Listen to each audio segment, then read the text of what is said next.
Hello dear students, today I am going to discuss with you valuation of share. In that there is a two method, net assets method and yield method. So in that I am going to discuss with you now net assets method. In net asset method, how to calculate the value of equity share by using this formula. We have to calculate the value of equity share. So what is the formula?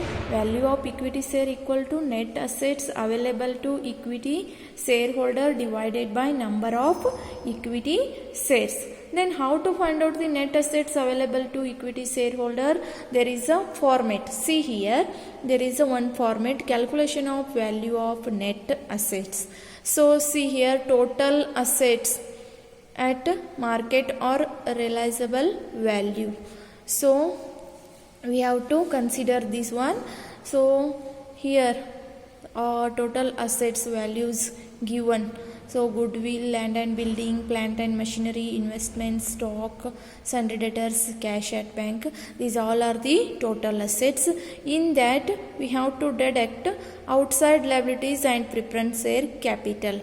So sundry creditors, provision for taxation, 10% debentures, 12% term loan, other liabilities, preference share capital, whatever the outside liabilities are given in the problem, we have to deduct all the things, and including preference share capital. We have to deduct that one also. Then we get the net assets available for the equity shareholders. So simply I will explain one illustration here. See, the following is the balance sheet of X company limited as on 31st/3/2014. See here, there is a balance sheet given, equity and liabilities. In that, shareholders fund, non-current liabilities, current liabilities, and total equity and liabilities are given. Then assets, non-current assets and current assets are given, then total assets.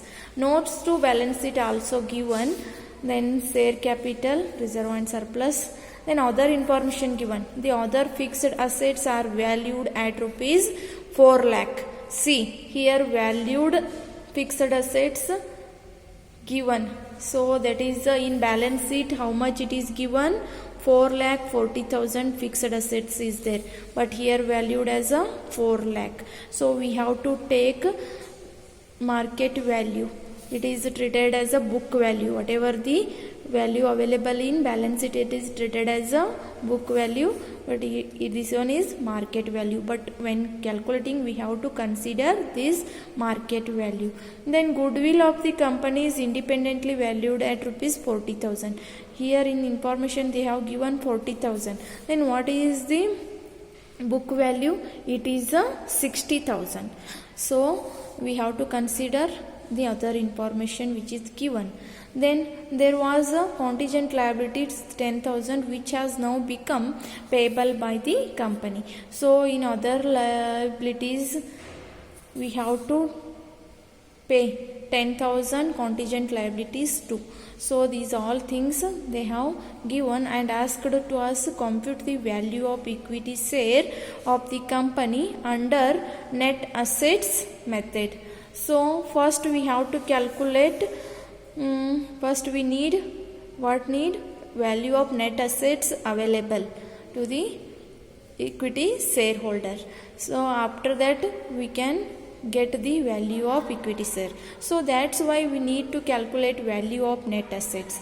So simply seems like problem is very big, but answer is very simple.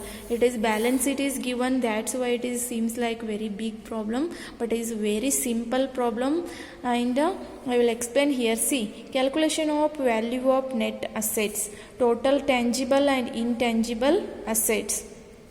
See, goodwill we have to take according to the balance sheet.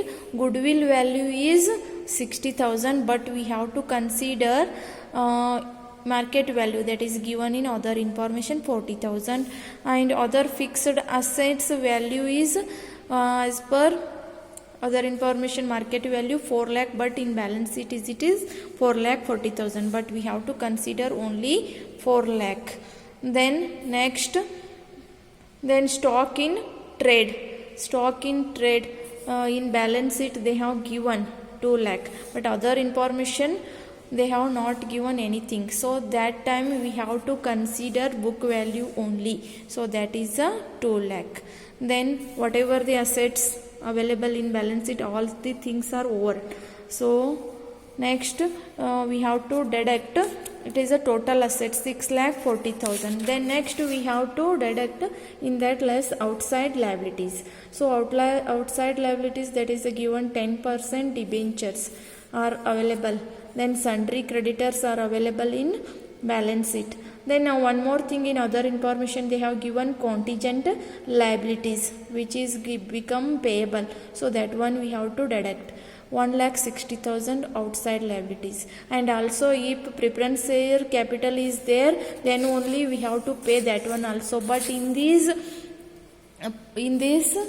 problem there is not available any kinds of preference share, because here share is only issued, paid up capital, equity share only they have given.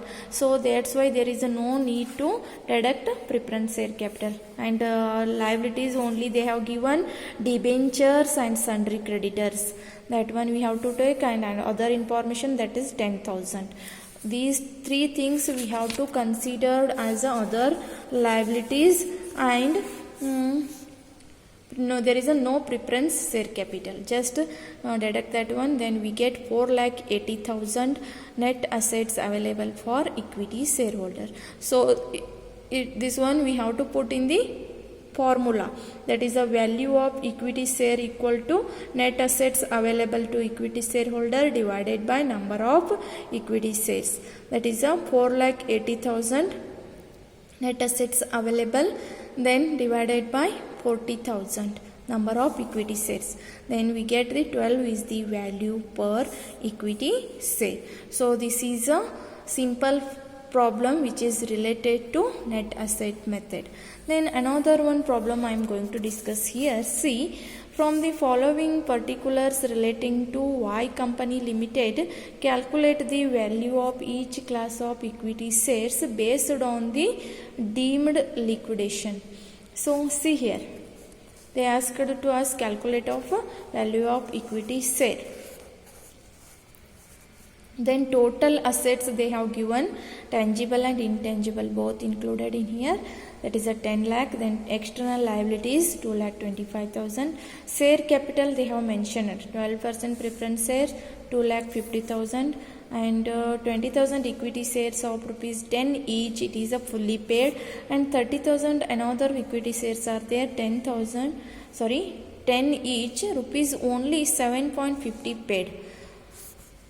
10 it is face value, but it is paid only 7.50. So there is a need to pay again 2.50. So we have to calculate. How to calculate that time? There is a need to call notional call. So see here, calculation of net assets available to equity shareholders. First, in total assets, already they have given in the problem total assets, that one we have to take, that is a 10 lakh. Then next what we have to do, less in that external liabilities 2,25,000 they have given in the book.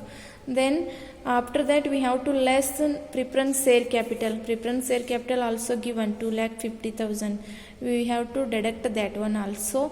Then after net assets available for equity shareholders is available before notional call, it is a before notional call 5,25,000, but we have to make notional call on 30,000 shares in that 2.50, because just 7.50 paid, then remaining amount we have to make notional call on 30,000 shares. So its amount is 75,000. Add these things, then it is available net assets for equity shareholders after notional call.